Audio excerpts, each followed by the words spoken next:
sometimes football stats can be quite deceiving. You look at that 2-0 and you feel, oh yeah, it's respectable. Maybe Liverpool has a chance in the second leg. But then that match could have ended 5-0 comfortably. And nobody would dispute it. Liverpool don't shot on target. No shot. None. What do you think about that PSG team, especially with this performance against Liverpool, and how they're going? Can they defend their title?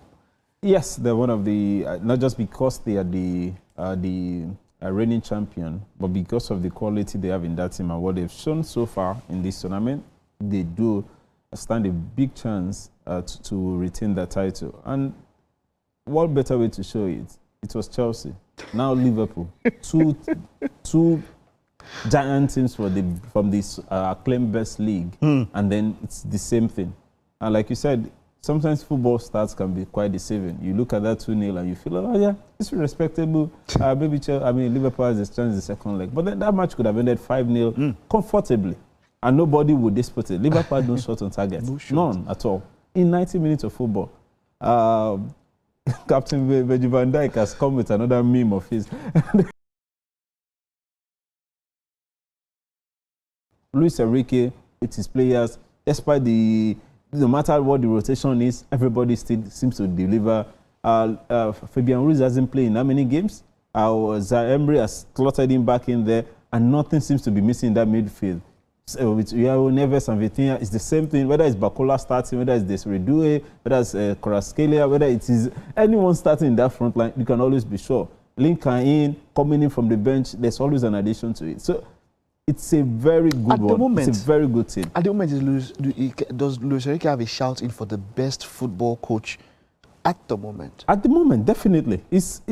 At the moment, I actually think he is. He's the best. He owns the Champions League, and he owns the league for how many years now? And then as a team, he made his decision during the season that some people felt, oh, this might be a one, and which has to do with the goalkeeper. Donnarumma. Before Donnarumma, Mbappe. So it was almost like I let them go.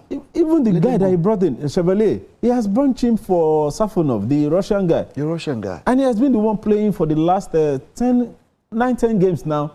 So you don't make that decision middle of the season, especially with the goalkeeper. But then he has done it, and there seems to be a difference. Chevalier, with all the money spent on him from bringing him from Lille, he hasn't really been that convincing, because a lot of people did say that. We said it here as well, that you cannot replace Chevalier with Donnarumma. Yes, you don't want Donnarumma, but then the guy you're bringing is not up to his not that standard. Safonov was the second goalkeeper last season. Now he's number one. After the guy they brought in is not doing well. At a point, they lost Achraf Hakimi for about 2 months or so.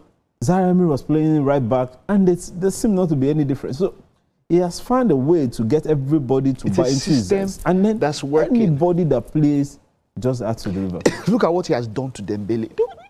This is the Dembele at Barca that Dembele will play PS4 and come late for training. Dembele has won the Ballon d'Or before Mbappe. Who would have thought? Who would have thought?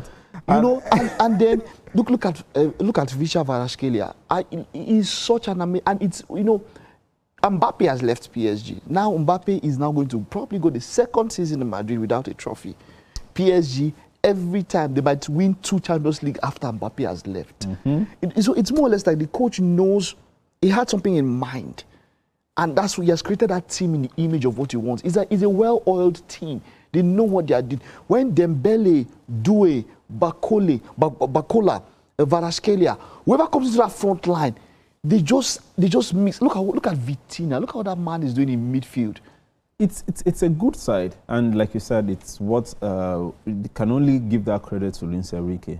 It doesn't have all the big boys again. Neymar, Messi, Mbappe. They were supposed to be the one to win the Champions League, but they all left, and then that's after then you get to win the Champions League with relatively not so popular player. That's where Doué from Reims. Yes, a good young star. 19-year-old. And then he came in, and we see that it's not even about that. There are some of these young, small boys that he also brings in. Sending Mayulo. Everyone keeps saying, yeah, he's there. Lee Kanye is not that young again, but then he's also there.